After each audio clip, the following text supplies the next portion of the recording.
Ooh, haven't done this in a while. Hi book friends, and this is Erin Go Read. It's January 1st. It's time for my first TBR of the year. Will there be another one? I don't even know how many TBRs I put up last year, but it was not a lot, I can tell you that. But hey, it's the first of the year. Let's see if we can go for one in a row at least. So for January, I'm going to be participating in Heather from Asagi Expat Book Nerds Readathon. Somebody else is hosting that. Jill from, I can't remember the name of her channel. She's lovely though. And it's a 90s readathon because January sucks. And so it's based on the now that's what I call, 1995 or whatever, like the old 90s music compilation CDs. I was not into those CDs, but I know what she's talking about, and this is a fun readathon. The idea is that January sucks, and so here are some fun things to do that are more related to summer that you can do to make January suck a little less. And it is properly cold today. It was 28 degrees for the low this morning, and I think the high is only 40 today, which in Northern California, that's cold. It is beautifully sunny outside though, and my dog is very confused. I do have a few books though that have nothing to do with the readathon, so I'm going to start with those.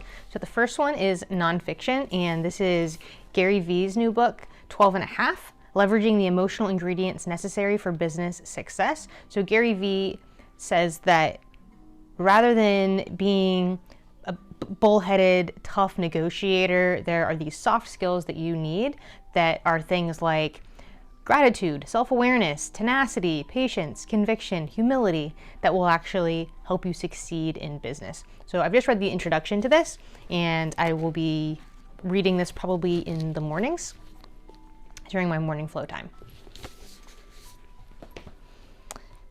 Then a book that I just started reading, I'm about 100 pages in or so. I've been reading this for the last couple days, The Unlikely Pilgrimage of Harold Fry by Rachel Joyce. I have had this on my TBR for probably 3 years now. It is a big favorite of Jen Campbell's, and I bought this one and the kind of companion book, The Love Song of Queenie Hennessy. The Love Song of Queenie Hennessy, that's what it's called. So it's just this lovely little follow along with this guy Harold book as he goes on this unlikely pilgrimage. So he is recently retired. He's at home with his wife Maureen, and they get the mail, and there's this pink envelope there. It's a letter or a card from his old friend Queenie. They used to work together 20 years before at the brewery, and she lets him know that she is dying. She's in hospice, and he's quite upset by this. He writes her a letter right back, and he goes off to mail it. But then when he gets to the mailbox, he's not quite ready to put it in the mail, and so he just keeps going till the next mailbox, and then the next, and the next, and eventually he's been walking for hours. Didn't set off with, hiking boots and a camelback, and ends up, staying the night somewhere, calls his wife and lets her know, hey, I'm gonna do this thing. And basically he feels like if he can hand deliver this letter to Queenie, 500 miles away, that he's gonna be able to save her. And so that is his pilgrimage. And so we are going along with him for this journey, and as he's meeting other people along the way and stopping at various inns and things on the way. So loving this so far. Speaking of Jen Campbell, I started reading The Sister Who Ate Her Brothers and Other Gruesome Tales by Jen Campbell, and illustrated beautifully by Adam D'Souza. I've read the first 5 or 6 or so of these. I'm about halfway, not quite halfway through with this, but so good. Some of them are literally 2 or 3 pages. Others are 5 or 6 pages, so all quite short. Some of them are very sweet. Some of them are horrific, but in an amazing way, and just super loving these. What's really neat about it is that they're retellings of fairy tales from around the world, or folk stories, whatever, folk tales. And at the beginning of each one, it will tell you the country, the country that the story is told from. So there's been Japan, Korea, Norway, Ireland, so yeah, all over the world. So that's been really great. So that'll be one that I just kind of dip in and out of. And then my local bookshop, Ruby's Books, That's a nice little bedhead situation still happening there. It's the afternoon, but I'm not going anywhere. Anyway, my bookstore, Ruby's Books, is doing a yearly book challenge, and the January challenge is to read a book set in winter. And I already had this book in mind that I wanted to read this in January, and that is To the Bright Edge of the World by Eowyn Ivey. Eowyn Ivey is the author of Snow Child, which I read a few years ago, actually in the summer, I'm pretty sure, which was amazing. And I've had this book on my shelf for a couple years now. It is quite hefty. What's the page count on here? It's about 400. Ooh, there's some really, I don't want to look. There are some color photos here at the back. Okay, I don't want to look at those. I actually don't know anything about what this one is. I don't know anything about this. It looks like it's cold, and there's a crow and some snowy mountains. And it's supposed to be wonderful. Just as wonderful, but very different from Snow Child. That's basically what I know. In talking in the comments to Simon's mom on her channel, she said that it's just as beautifully written and just as wonderful as Snow Child, but very different. So now we get to the books that are actually for the readathon. So the first prompt is a book I wanted to read as a kid but never got to. So this was a book that kind of more the advanced readers read. So like I had a friend who was in GATE, and I don't know, I had some other friends who read this book, and I just never read it, and it was The K by Theodore Taylor. Don't really know much about it. It's historical fiction aimed at kids, and I downloaded it from Libby. I'll be listening to it on an audiobook, and I want to say it's only 2.5 or 3 hours, so I'll crank that one out pretty quickly. And the second prompt is a book featuring cool teens.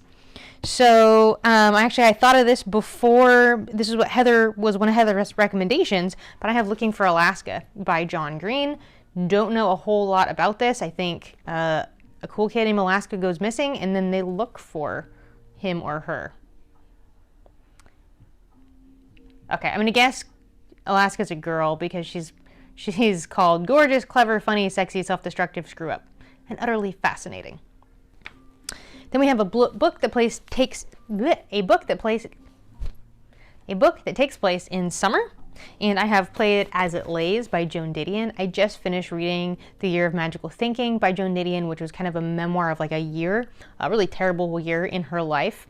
And I didn't realize this, but she's from Sacramento, which is where I'm from.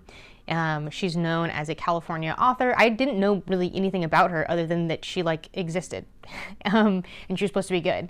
I didn't realize that she had both quite a mix of novels and of nonfiction, and she passed away a week and a half ago at this point, and I happened to find her book just a month ago in a free little library in my neighborhood, and I picked it up. So when I found out she died, I started reading that right away. And so that was actually the last book that I finished for 2021. So I already had this on my shelf, and I think this takes place in LA. And so I guess what Joan Didion does a lot in her fiction is that it's often a look at California life, dissecting the culture and the times of the era and the location.